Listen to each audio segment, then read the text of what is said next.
The lesson asks if the commandment law was done away with at the cross. And I thought we'll go ahead and read Romans 7 through 11. And I'm just going to read it out of the remedy this time. What shall we say then? Is the law evil and selfish because it increases the amount of evil and selfishness we see? Absolutely not. I would not have known what evil and selfishness looks like if it was not for the diagnostic efficacy of the law. I would not have realized that coveting was evil and selfish if the law didn't say don't covet.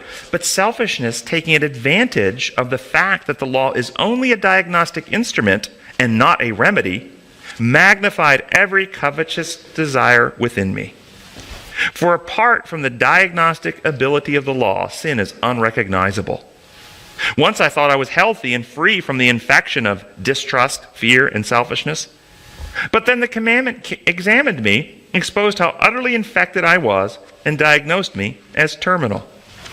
I discovered that the very commandment given only as to diagnose my condition, I had unwittingly attempted to use as a cure, and thus my condition only worsened. For selfishness, taking advantage of the fact that the commandment could only diagnose and not cure, deceived me into thinking that I could be cured by working to keep the commandments. But instead, my terminal state only worsened. What do you think? Do you think I have abused the passage, misread it, misunderstood it, put wrong meanings in there? It's okay if you do. I'm not going to bite anybody. One of our principles, everybody be fully persuaded. Or does that make sense to you? Do you see how if you're trying to, and I use this analogy sometimes. Back when I was in med school, I went to school in Memphis. They had an old hospital there, and as you walked into the lobby of the hospital, they had this giant seal on the floor. And on the seal, it gave the name of the hospital, and it was a tuberculosis hospital. It was originally built as an old tuberculosis hospital. We don't have those anymore. But in the old days, they had a tuberculosis hospital because people had to be quarantined away from the rest of the population if you had tuberculosis. It was very contagious. Didn't have meds to treat it originally. And imagine if you were quarantined away. Remember the law quarantines us, protects us, okay? If we were quarantined away, and on the wall it said, you can't leave the hospital as long as or it may say this way, those who leave the hospital, thou shalt not cough, thou shalt not have fever, thou shalt not spit up blood, thou shalt not have nausea. Okay, and it's true. All those who get cured, when they leave, they won't be doing those things. They won't do them.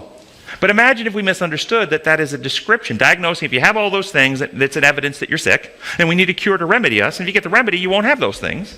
But imagine if we misunderstood it as behavioral. Okay, when the doctor comes around, I work really hard not to cough, and put some ice chips in my mouth so my fever looks like it's down. I'm going to work really hard. Now, if I do all those things, and the doctor comes around and doesn't see my symptoms, maybe even have an older brother stand in front of me and examine him in my stead and write down what's going on with him in my book.